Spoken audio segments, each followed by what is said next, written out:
favorite part of the show, another race weekend, Canada's F1 show. That is, we break it down over the Grand Prix weekend, and we give you overwhelmed, underwhelmed, and surprised. There are a few candidates for both overwhelmed and surprised. Yes. So let's kick it off with overwhelmed. Overwhelmed, you got to go with Alonso, man. Like, we were all so pumped off seeing him run up front, especially for a 41-year-old guy to go and you know. He made me feel young again. I know, right? I was like, hey, maybe I got a chance.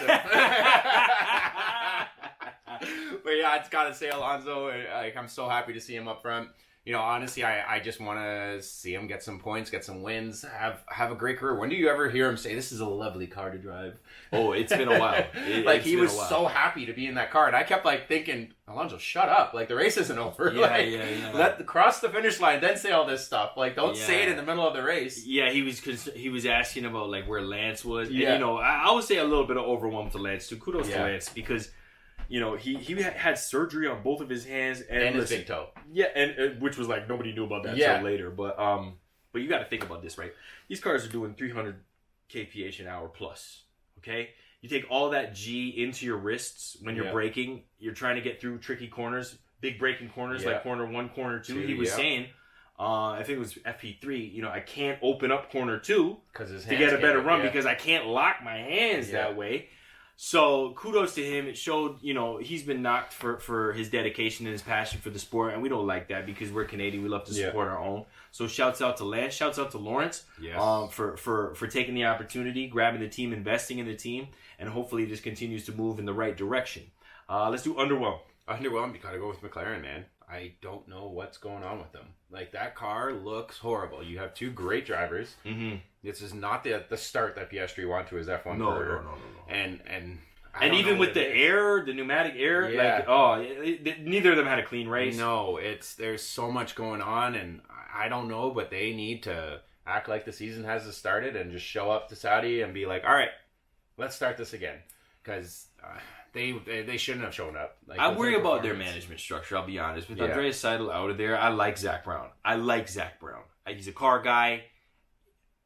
He's a marketing guy. He's a businessman. He's not a team principal. He does great deals. Yeah. When you look at their sponsorship, they're among the best in Formula One. Yeah. Like, he can get that job done. But I just don't know if he's the guy who's able to galvanize the team and get the results on track.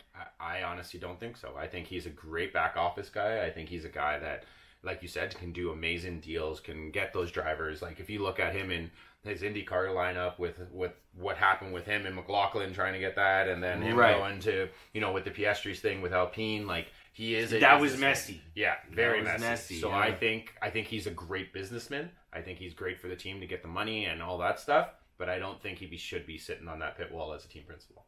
All right, let's do it. Let's wrap it up. Surprised?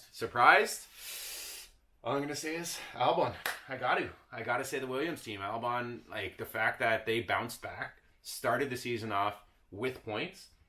They haven't done that in years. Right. Years. Yeah, it's been a while. And the fact that, you know, even their second driver, which you can call Logan a second driver, he performed. To me, the car was great. And outstanding. Yeah. Outstanding debut, in my opinion. I agree. A better debut than Piastri. And Piastri De Vries? And De Vries. De Vries was... I don't even know what happened to De Vries. Like, De Vries is my boy, and everyone knows that. It was, There are a few teams that we haven't discussed. I mean, when I look at AlphaTauri, I'm thinking to myself, man, a few years ago when this was Toro Rosso, this was much better. Yeah. You know? Yeah. And Alpine. Yeah. Oh, Lord. So Alpine is interesting because Alpine had this slight air of arrogance walking around in testing. Like they were the... Even throughout the weekend in qualifying, and like Q1 or Q2, the times clicking off the target, Gasly and them laughing it up, and I'm just like, yo, what are you guys doing? Yeah. And then they go out there, and I was expecting a lot more. Yeah, I was expecting a lot more than I saw from that Alpine. I mean, Ocon, Jesus Christ, bro. Like, not your fault completely... But the penalties just started stacking up, and that's not good for the drive or the team.